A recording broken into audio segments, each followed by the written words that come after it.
part of our mission takes us to Epic Fitness Solutions, the facility in Eugene, Oregon. We had the amazing opportunity to interview the owner, Will.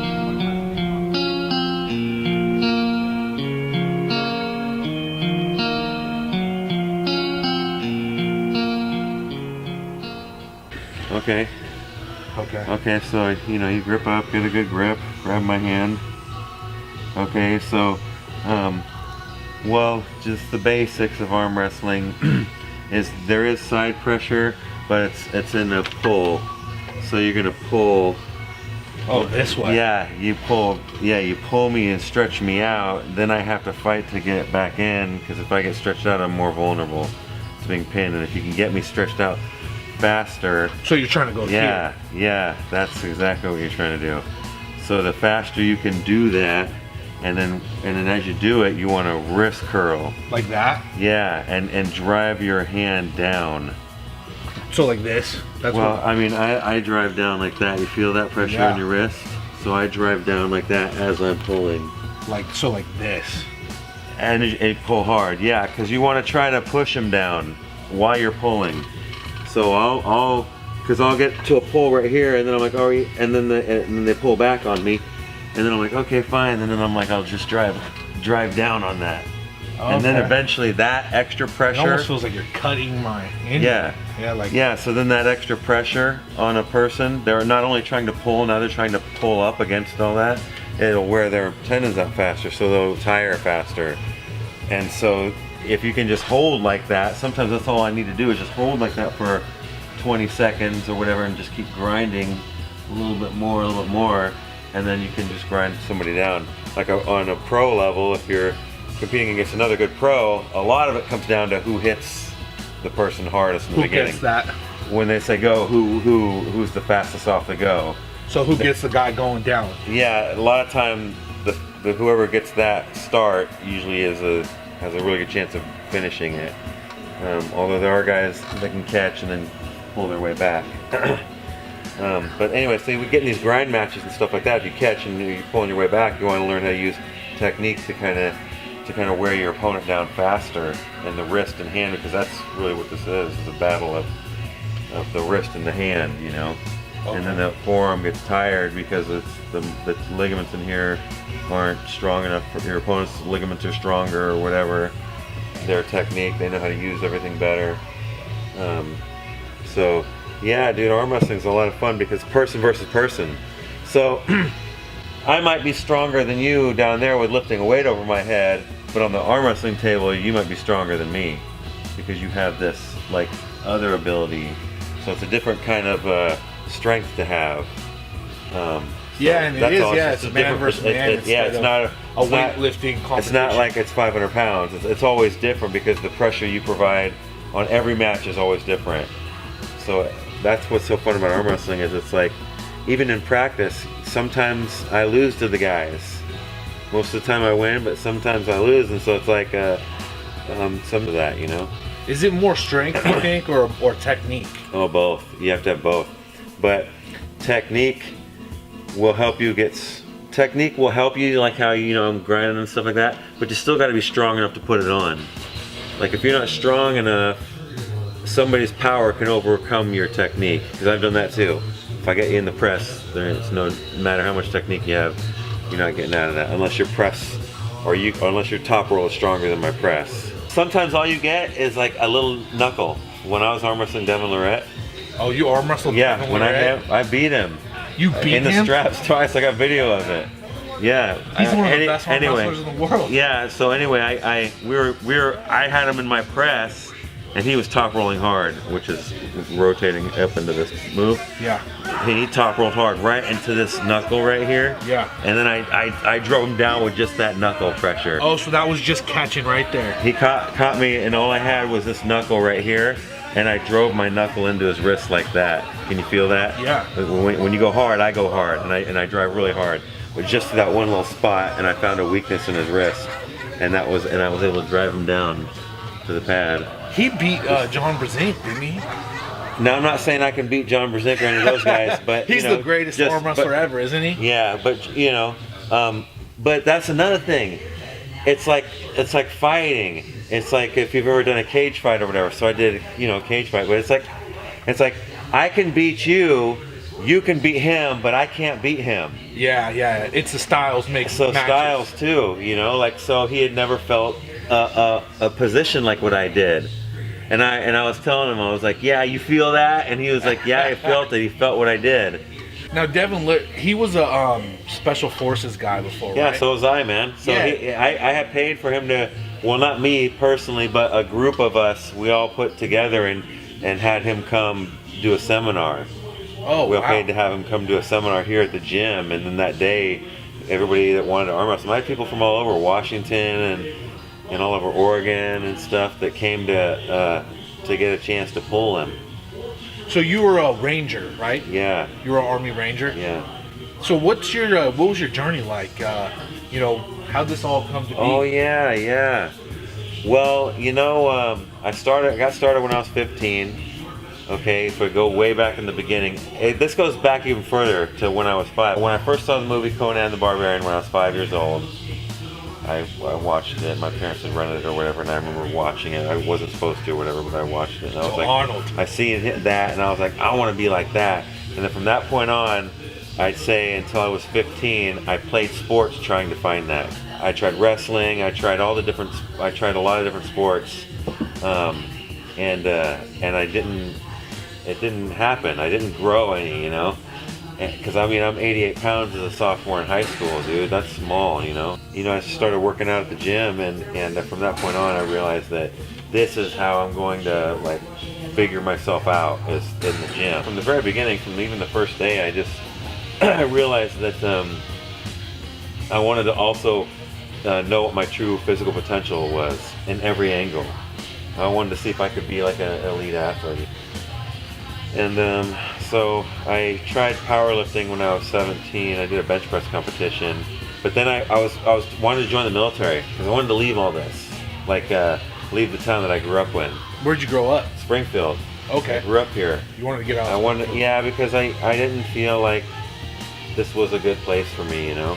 I didn't really have any friends, and I didn't know. I felt like I wasn't smart enough to go to college. I thought I would fail college. And so I was like, I need to go in the military. I need to do what my dad did. So you went in the infantry. Yeah, I went infantry, and just like my dad. But then, when I was in basic training, I was so good physically. I was physically the fittest guy there. I loved working out, so I was always working out on my free time. We had an hour every day to write letters or do your laundry, and I'd go downstairs with my laundry and go outside and work out on the fucking pull-up bars and the dip bars. And the drill sergeants see that. And I always did it.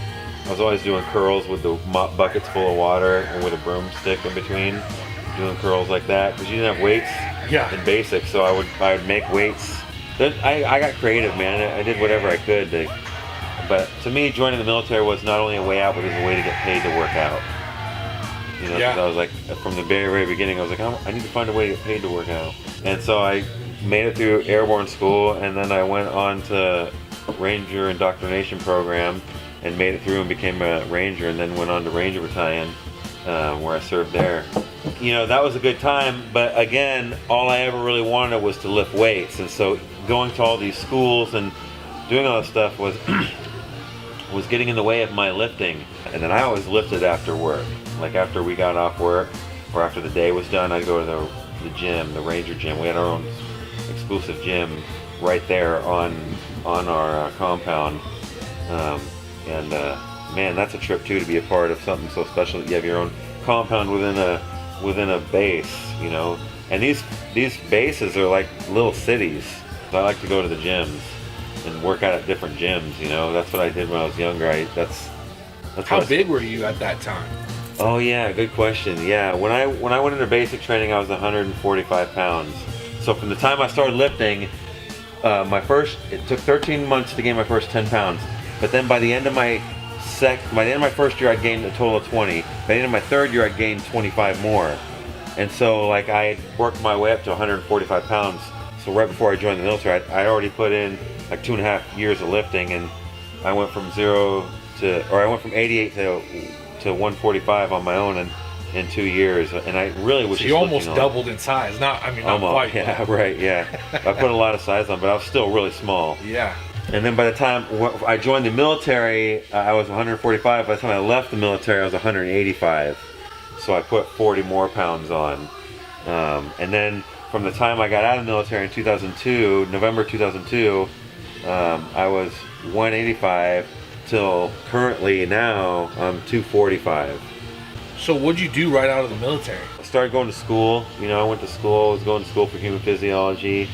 And I was also working. I worked part-time at Blockbuster Video. I was going to school at the time, so I just needed a part-time job to make, so I could have money to have fun with. Yeah. While you go to school, yeah. Yeah, because I was using the GI Bill that I earned from being in the military. So it was just a little extra cash. Yeah, so I wasn't living off of that. That wasn't enough. It was a minimum wage job, part-time. So it was just like spending money, but I wanted to have spending money. You were really like Rambo working at Blockbuster. Yeah, if you can imagine that. Can you believe that? I think about that myself. I'm like, wow, how is that? That's crazy. So at that point, did you have a vision to start a gym? I mean, what was your aspiration? No way, what dude. were you thinking? I mean, I didn't even have the confidence to be a personal trainer, dude. When I first got out of the Army, I took a personal trainer test. I thought I was all that, because I'd been lifting for like 6 years or something like that. 6 years under my belt, and I thought I knew so much about lifting. I couldn't even pass the test, dude. Even though I know how to get results. Yeah. I can't tell people how to do that. All I did was my main vision was I wanted to be an athlete. So I focused on trying to be an athlete for years. So you had that in your mind though, to do bodybuilding. Yeah, I always wanted to be built, the idea for the gym, that didn't really happen until around 2009. I was 28 then. And then I started thinking about what it would be like to have a gym. Man, if I had my own gym, this is what I would do, Because all you're doing is training all the time. Yeah, so then I was like, if I had my own gym, and I was like, yeah, but that'll never happen because you gotta have all this money to make this happen and all this stuff, and I didn't know, and really all I needed at the time was just more self-confidence that I guess you just piece it together one piece at a time. And that's what I did here at this gym. I pieced it all together, just one piece at a time. I just get more and more every year, And then when did you start competing? That was 2004. I was 23. I didn't plan on competing until I was 24, but I was 23. I had gotten out of the Army and wanted to train for a full year before I attempted to compete. And that was in bodybuilding? Bodybuilding, yeah. So I won my first contest. thing you did? Yeah. You won it? I won my first contest, yeah. What contest was that? It was the Oregon Ironman Natural back in 2004. The 2004 Oregon Ironman Naturally. And That's I won awesome. the novice. I won the novice middleweights at 176. Remember, I'm 245 now. Yeah, so you were a 176 pound bodybuilder. I cut down to 176. Natural bodybuilder. Yeah. And then when I got into Strongman, I realized Strongman was just the sport for me, because I didn't have to look a certain way. All that mattered was how much weight I could lift, if I could do it the fastest or the most. And I was like, so you can look however you want, but obviously the better shape you're in, the more weight you're going to be able to lift. So it's important to eat right so you can have energy to be in the right kind of shape to lift these weights, because you need to be fast, you need to have cardiovascular health. I mean, there's so much that goes into, you got to be strong everywhere. So there can't be no weaknesses. So that consumes you, dude. Like, I got consumed with it.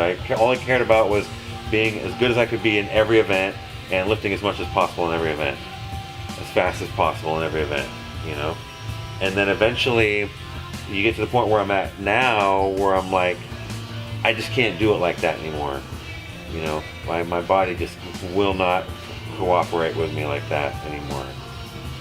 It just takes a toll, dude. Like I'm like, it's crazy too, because I never thought it would happen. I thought for sure I was going to be the one that would be the invincible one. But I think every athlete that is trying to fight for that, their supreme best, believes that about themselves, because you have to kind of push yourself to do all this stuff, and to compete in all these different sports at these high levels and lift all these weights and But that also drove me to make all this gym happen, because I wanted to have my own spot, and I wanted to have the most unique spot, and I wanted to have training tools that no one else had, and I wanted to be the real deal. I wanted to be the guy that was like, whoa, Will, the guy that does like everything. Yeah. You know, he doesn't just say, oh, I did this at this time in my life. He's like, he's always doing new things, you know? Yeah, because so you did bodybuilding, and then did you... Strongman. You went straight from bodybuilding. Did you ever do any more contests in bodybuilding, or just one? I did 4 contests. I did 3 in a row, 3 years in a row. I won my first one, then I went open, light heavyweight, took 3rd my second year. Then I went open light heavyweight my 3rd year, where I was the heaviest guy on stage at 196.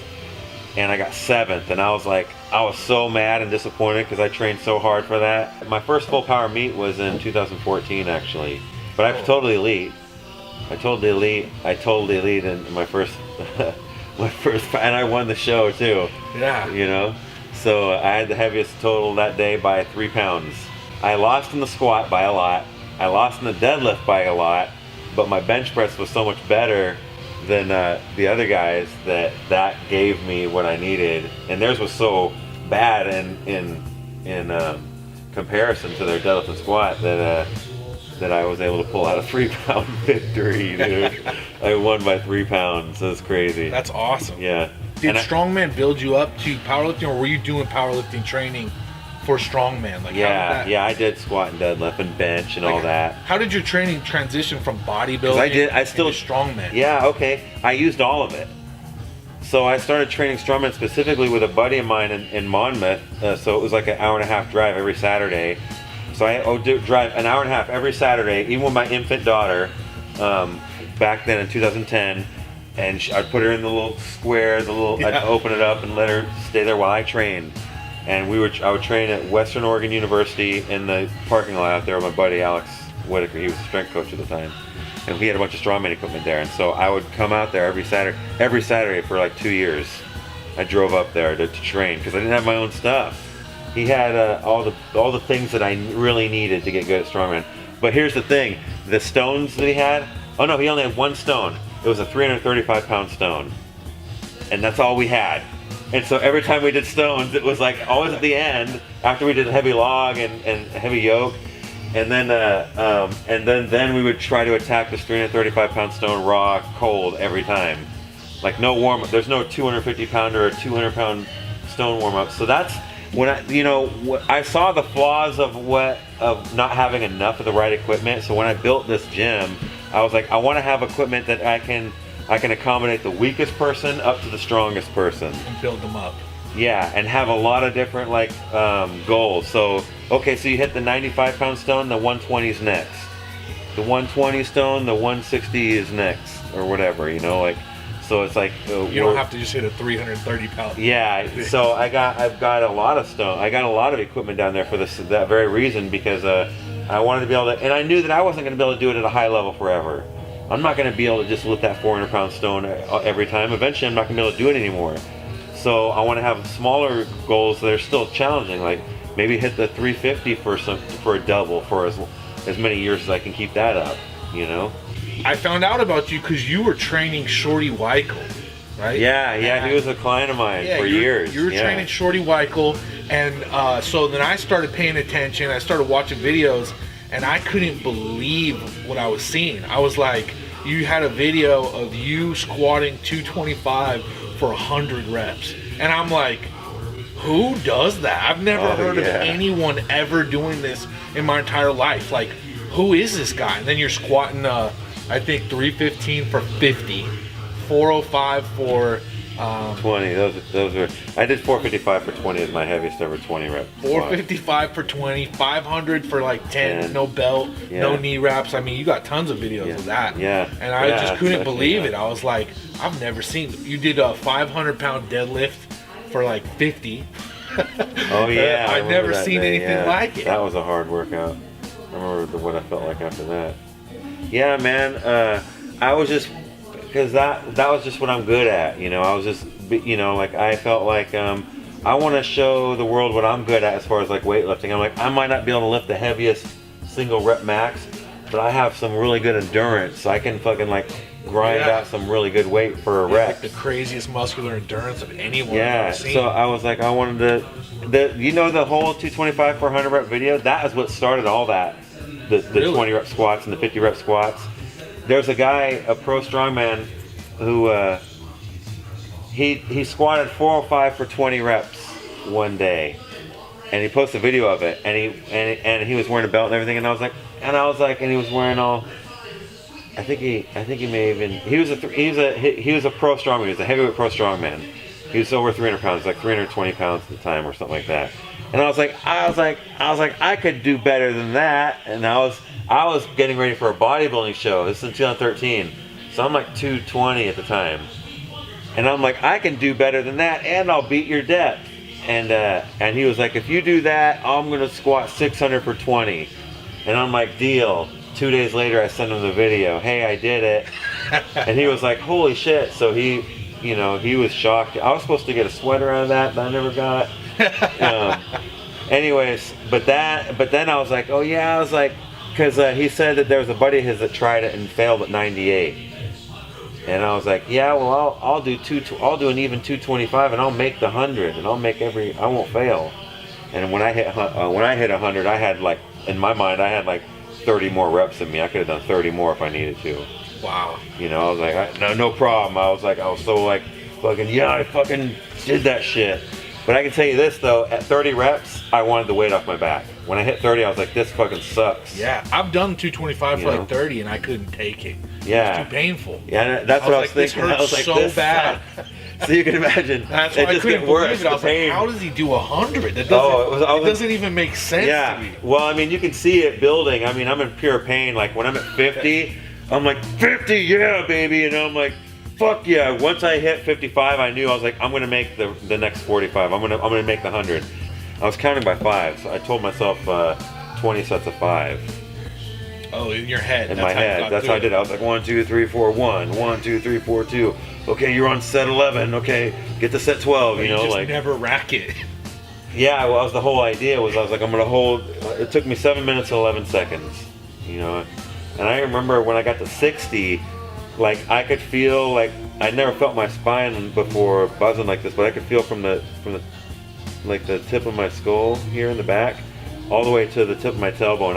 I could feel my whole spine was all fucking like lit up, the whole fucking back. And I can also feel like fat melting off my face. I felt fat burning off my face as I'm doing it. I could, because all this energy systems, like I burned through all my liver glycogen, and I was burning through all my muscle glycogen, you know, trying to make these reps happen. I'm trying to focus on breathing, trying not to lose my balance, because that will zap the shit out of me if I have to reposition myself. Yeah. So trying to stay steady at all times, you know, like staying in the same exact movement, focusing on my breathing, and not thinking about pain. Has anyone else ever done that? I've never seen No, there's no other video of John Allen did 218.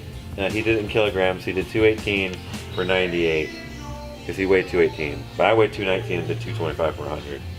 You're the only person who's ever done it. I got video, and I was like, I got video proof. I got video proof of me weighing in, so you can see that I really did weigh 219. So I weighed in. You didn't use a belt or anything. You were like, no belt, nothing. Yeah, well, because I knew a belt would actually constrict me. It would actually be worse to wear a belt. You want your fucking stomach. So I knew I was gonna want to fucking be able to expand my stomach as much as I needed to when I got really tired. Because I also knew 225 ain't heavy.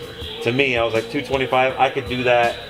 I don't give a shit how tired I was. I could crank out 5 reps no matter how tired I was. You know the 315 for 50? Do you know I hit 2 sets of 35 before that. I tried a set of 35. My first set, I got to 35 and I was like, I couldn't take it anymore. I racked it. I was like, what the fuck? I get up under the 315 5 minutes after I just did 235 for 30, or after I did 35 reps and failed at 35. I gave myself 5 minutes. I was like, okay, we're gonna fucking do this time. I was going for 100.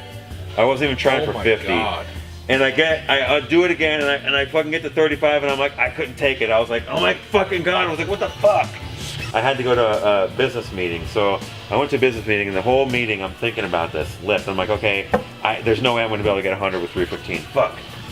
But I was like, okay, but you're gonna go back and you're gonna hit 50 with no belt. That's how you're gonna make up for this shit. The same day. So yeah, just a couple hours after I hit 30, well, my last set of 35. So I did 70 reps already with it, and then I'm like, I come back a couple hours later and I'm like, okay, and I had my buddy with me because I was training him. He was a fighter, Casey Lasley, and I was training him, but I was like, I needed to hit this set of squats first. So he films me, and I hit those squats with no belt at my house in my backyard and shit. And then I fucking was just like, yeah, I fucking did that shit. But I was in pure pain. That was a lot of pain. I was a lot of pain. The one that caused the most pain, where I felt like I couldn't stand, was the 455 for 20. I couldn't even take a step forward with that to rack it. I couldn't even rack it. I had to dump it off my back because my core was so wobbly from hitting those reps. When I hit, like, I don't even know how I got from 16 to 20, because I was like in a whole nother zone. I'd hit 455 for 15 one other time in my life when I was like 29, and I hadn't hit it again for years. So I'm fast forward, I'm 32, so it's been 3 years since I had done this, and here I am trying to break that. 15 took everything I had, so I hit 15, and I'm like, don't think about nothing, fucking just go again. And just go. Don't think, because if you think, holy shit, this is hard, then it's going to get really hard. So that's the hardest one you ever did, the hardest set of your life. The 455 or 20 was the hardest squat I've done, besides the 225 per 100. The heaviest squat I've ever done was not as hard as the 455 for 20. The squatting heavy is that one big burst of like 10 seconds worth of effort. What's the heaviest squat you've ever done? 675 in the gym. And then I attempted a 660 2 years ago, but it got red lighted. But I mean, I looked at competition. I looked at the depth, and I felt like I was good enough. But you know, you got judges looking at you from other angles, so they see things that you don't see. You know, so for me, that was probably my best ever squat, that 660. Even though it didn't get counted by the judges, or I think one judge counted, the other two didn't. But you won your first powerlifting meet, you said. I still totaled the lead at that tournament 2 years ago. Yeah, I still won the contest. I still had the heaviest total. I had like a 1770 total or something like that. I mean, it's not like, but for this area, that's good, you know. I started doing all this other stuff to make strongman, to make myself better at strongman. So arm wrestling was only because it would force me to work on my grip, because I felt like my grip was weak in strongman. So I was like, how am I going to train my strongman but train hard enough, because I can't see myself just doing wrist curls. I got into it to help my strongman be better, because remember, I was really committed to being a champion like as good as I could be for as long as possible. So you did Highland Games too? Highland Games, yeah. My buddy Mark Wechter got me into that. He's like my strongman mentor, or one of them. He lives up in Oregon City, up in Portland, but he's a world champion Highland Games thrower. And he was also a former lightweight pro strongman. And so what else have you competed in? Moss wrestling, which is this, where you wrestle over, you have a stick, like this board right here. You see this board? I'd be on one side. I think I've seen this, where you get the sticks. And the sticks right there, and then you try to pull your opponent onto your side, or you pull the stick out of their hand, or you pull them off balance, where they roll off the board. And strongman, I competed for, let's see, from 2005 for 13 years. I got 13 years out of my career at strongman. And now you're coaching people. Yeah, training, coaching, yeah, all that. Yeah. So you built this gym, and now you're coaching other competitors and teaching people how to. Yeah, remember, like I said, I built this gym out of a necessity so that I could also be a better strongman and be a better athlete. And I also knew I wasn't going to do it forever, so I knew if I was going to build something, I wanted to be able to build something that I could also teach other people how to use. Cause I like seeing people use my stuff. I like seeing people in here doing stones, or seeing videos of people doing stones, or farmer's walks, or pulling trucks, or whatever. I have all that equipment, so I love seeing people set it up and use it. It's cool, man. In the beginning, I said I didn't have the confidence to become a trainer when I first got out of the Army. You might think like, oh, well, you were a ranger and all that. Yeah, I was confident in certain things, but like school stuff still, intimidated me. And so, especially failing that test, I didn't get the confidence to try again for 7 more years. But 7 years later, I tried again and I passed the most prestigious one that you could get, the National Academy of Sports Medicine. So I passed that test. It took me 6 months of studying to pass that test, and I did it. I did it all. And that made me believe that I really was meant for this life. And so when that mindset clicked in, then it was like, okay, the dream is back on. Will's story was amazing. It simply defined what gameness means. Yeah, there you go. That's it. That's it. Control it. That's it. Yeah, nice job, Scotty. All the way past the cone. All the way past the cone. Past the cone. Past the cone. All right. Yeah, baby. Irish Fighter by Brittany Ayala. My Irish fighter with the warrior tides. You took no prisoners, you told no lies. I dressed in black and then I cried. But in my heart, you'll never die.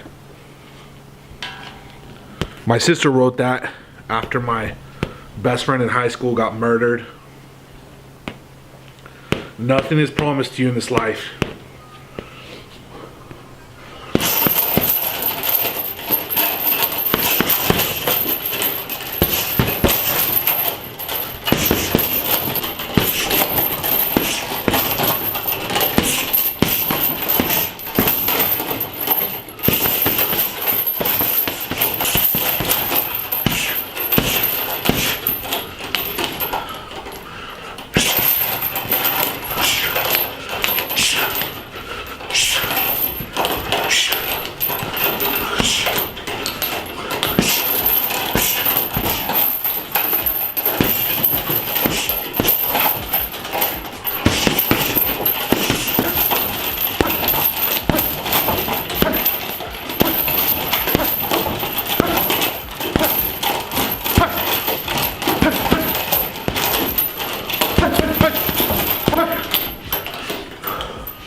Right at 265, just got to keep it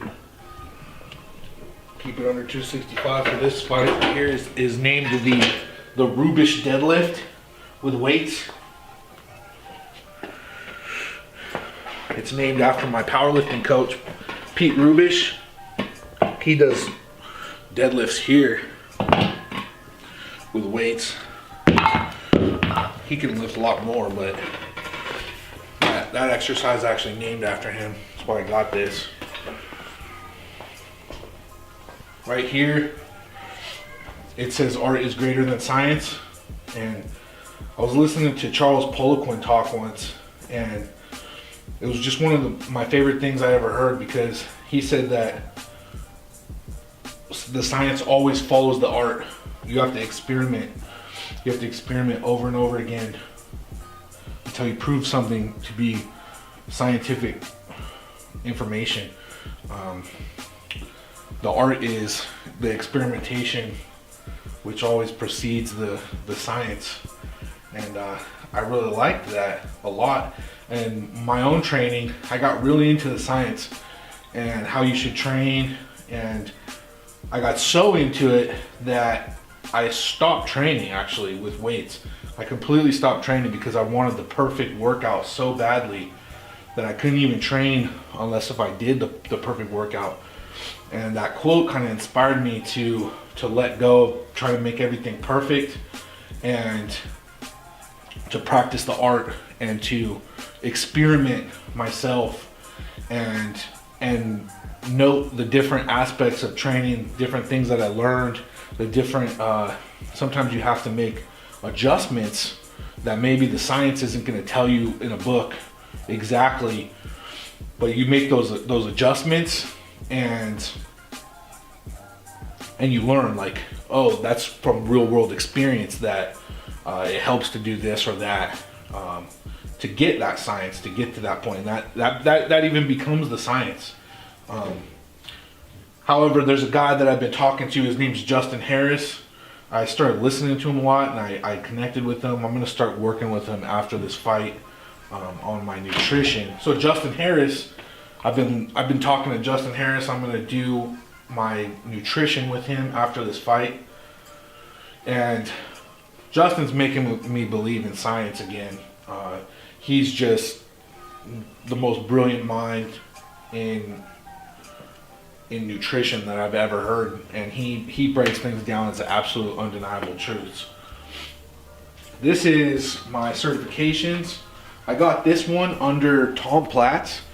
Tom Platz actually trained me to get that. And Fred Hatfield, the founder and president of the ISSA, I got to talk with him, become friends with him, and he mentored me as well. This certification, I don't believe that they offer it anymore. It's from the International Association of Resistance Trainers. And this is kind of the training philosophy that I prescribe to, high intensity training. That is my bread and butter. That's what I've done more than anything. That's what tends to work best for me. This here is Paul Anderson. Paul Anderson was an Olympic weightlifting gold medalist. And Paul Anderson is said to have been the strongest squatter to ever live. A lot of well-known weightlifting world champions witnessed him do things like squat 900 pounds for 10 reps with no belt, no knee wraps, without a warm-up, really rapidly. Otherworldly things he could do, and people, they testified to it. It wasn't official. They didn't even have official powerlifting back then, but he basically did powerlifting to build his strength up to become an Olympic weightlifting world champion.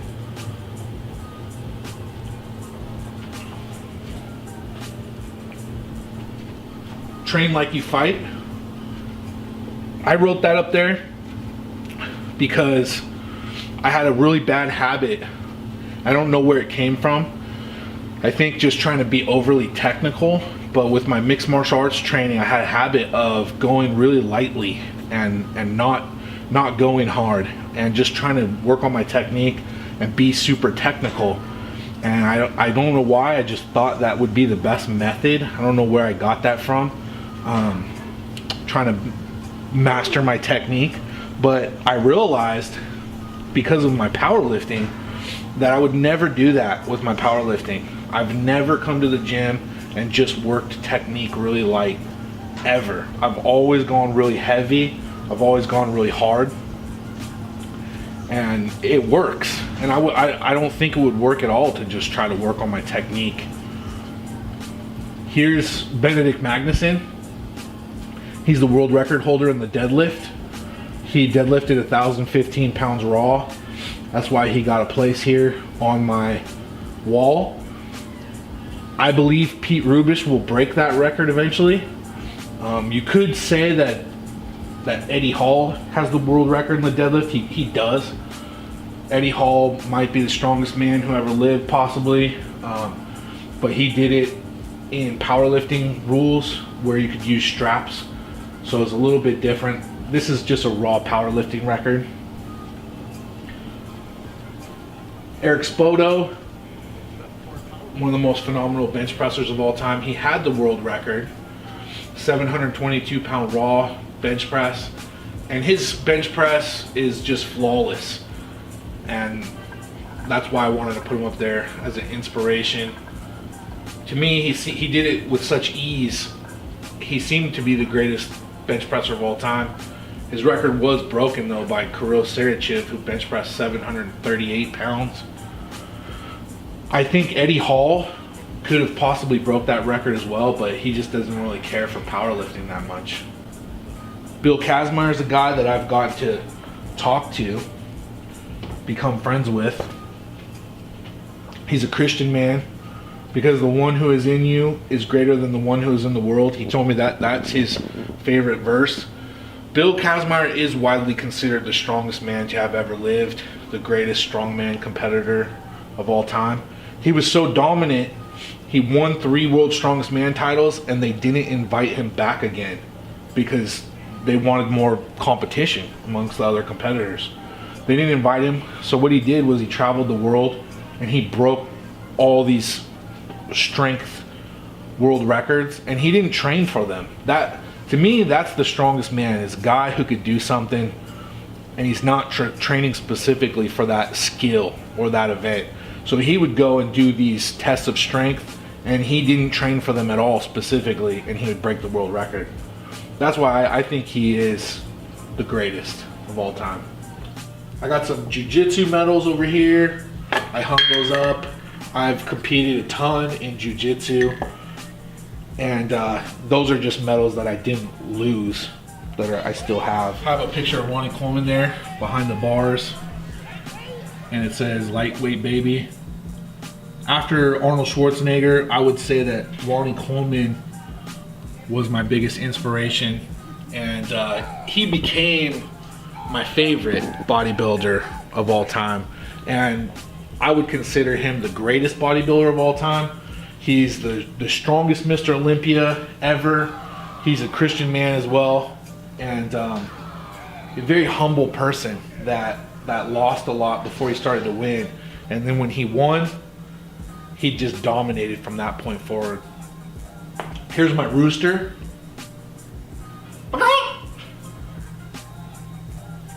My Rise Gym banner, and it says Proverbs 18:10. That verse says, "The name of the Lord is a strong tower, the righteous run to it and are safe." I put that up there because the first question I ever asked Pete Rubish was, "What's your favorite Bible verse?" That's before he started coaching me, and I put that up there for him because he's a huge inspiration to me as a human being, you know, as a Christian, and as a strength competitor. Pete Rubish is my favorite. He's my favorite weightlifter or powerlifter ever. He's the most intense. My thing's always been about intensity. That's kind of the training philosophy or style that I use. And Pete Rubish is the most intense competitor I've ever seen. I installed this washer and dryer to motivate and inspire me to be more like my coach, my powerlifting coach, Pete Rubish. He trained in a dungeon with a washer and dryer behind him and gained energy and strength from it.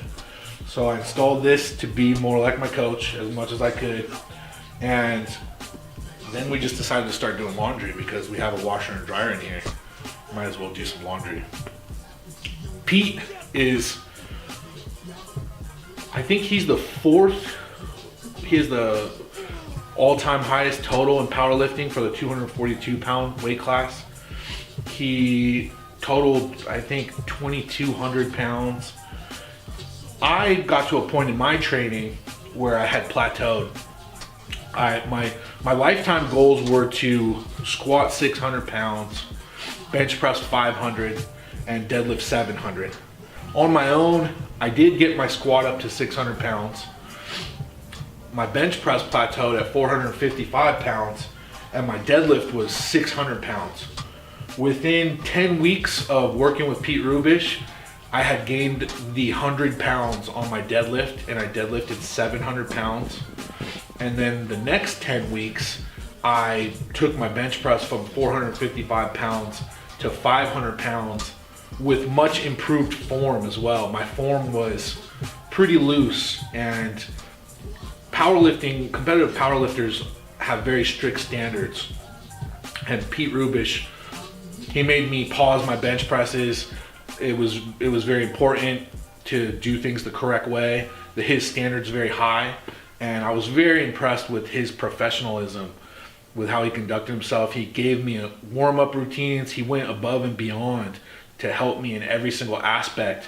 And the biggest thing I took away from working with Pete was how conservative he was. He's really known for being a guy that will attack the weights ferociously and go for crazy PRs and break records, and especially in the deadlift. He lifts weights that are unbelievable, especially for a guy his size. Pound for pound, he's probably the strongest deadlifter of all time. But he was very conservative when he trained me. I think the biggest reason that I had plateaued in my training myself was I was trying to jump 50 or 100 pounds all the time. I would go from plate to plate to plate and maybe throw a 25 on there. But Pete, every single workout, he was making these 10-pound adjustments, and I was working with weights 10 pounds every week. And he was very diligent, very methodical, very professional.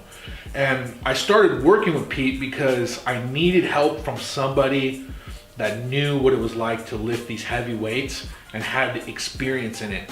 Because I realized that you can have all these theories and you can have all these ideas, but if you don't have the experience, you don't know what you're talking about, in terms of you just haven't gone through it, so you don't know what it feels like. You don't know the things that you have to take care of. You have to take care of your shoulder health. You have to warm up properly. He had me doing a really extensive warm-up routine, and he helped me to achieve my lifetime goals within literally 20 weeks. So these were the goals I had set for my entire life. That's all I wanted to do. The reason was because those are the weights that Arnold Schwarzenegger lifted, and Arnold Schwarzenegger was the guy that got me inspired into training with weights and really got hooked on it, because I was a huge Arnold Schwarzenegger fan, and I wanted to lift the weights that Arnold Schwarzenegger lifted. And those were his numbers. Arnold Schwarzenegger squatted 600, benched 500, deadlifted 700, and I wanted to lift the same weights. And that was my goal in my lifetime. I said, I want to lift the same weights Arnold did. But I had set that for a bucket list type of thing. And literally within 20 weeks, Pete Rubish took me all the way there. And I'm so grateful. He's such a great coach, such a great person. Here I have a quote from my longtime coach, Sam Sleezer. When I trained with Sam, I really went to him with the mindset. My first coach, Matt Rupert, he's the one that sent me to Sam. And in my mind, Sam was going to be my Customado. I was like, I'm going to go and train with Customado, and I'm going to be Mike Tyson. And he's going to be my mentor. He's going to tell me everything to do, and he's going to completely train me in everything in life and fighting, and be my mentor for everything. And shockingly, for me, Sam refused to do that. And Sam would always tell me that he couldn't think for me, he couldn't realize things for me, and he would tell me that I had to think for myself. And that was really the biggest lesson I learned under Sam Sleezer, was to think for myself. He was like, you need to make your own decisions in life, you need to think for yourself, you need to realize things for yourself, you need to figure out things for yourself. I'm not going to give you all the answers and tell you what to do. And it was really hard for me to go through that, actually. That wasn't an enjoyable experience, because I really wanted him to almost be like a Navy SEAL drill instructor to me. And he wasn't like that at all. He was not like that. He was there for me, but he would not play that role. And over the long haul, I realized that that was the greatest thing he could have ever done, because it made me more of a self-sufficient type of person.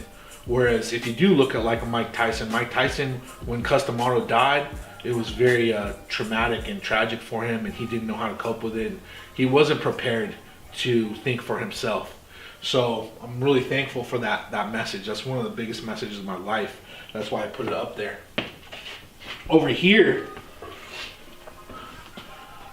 Moop, he's the one that sent me to Sam. Matt Rupert, his nickname was Moop. Who's the man? And with Moop, everything's about manliness. Everything's about manliness. And if I said, hey, you know, here's this strongman axle, Moop would say, let's see who can lift it. Let's see who's the man.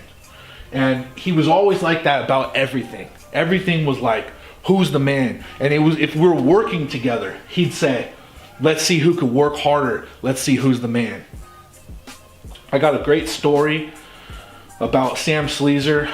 It's one of my favorite stories about being a fighter that Moop told me. He said that when they were really young, Sam was sitting in the back of a pickup truck, and this guy, I won't say his name, I actually like the guy, I got to know him. He's a monster of a man, 6'5", 285 pounds. He used to be a linebacker on the Oakland Raiders. He came up because everyone was talking about how tough Sam was, because Sam was a boxing champion. And this guy came up behind Sam when he wasn't looking and punched him in the side of the head. He sucker punched him. Boom! And Sam went down in the back of the truck. And I've talked to Sam about this.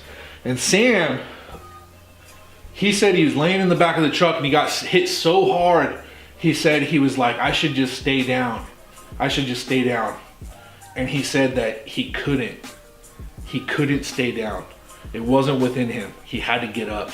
And Moop tells the story that Sam got up out of the pickup truck and there was a basketball court that everybody would go to fight. And as Moop put it, he said that's where they would go to see who's the man. And he said that Sam got up out of the back of that pickup truck and said, let's go to the basketball court to see who's the man.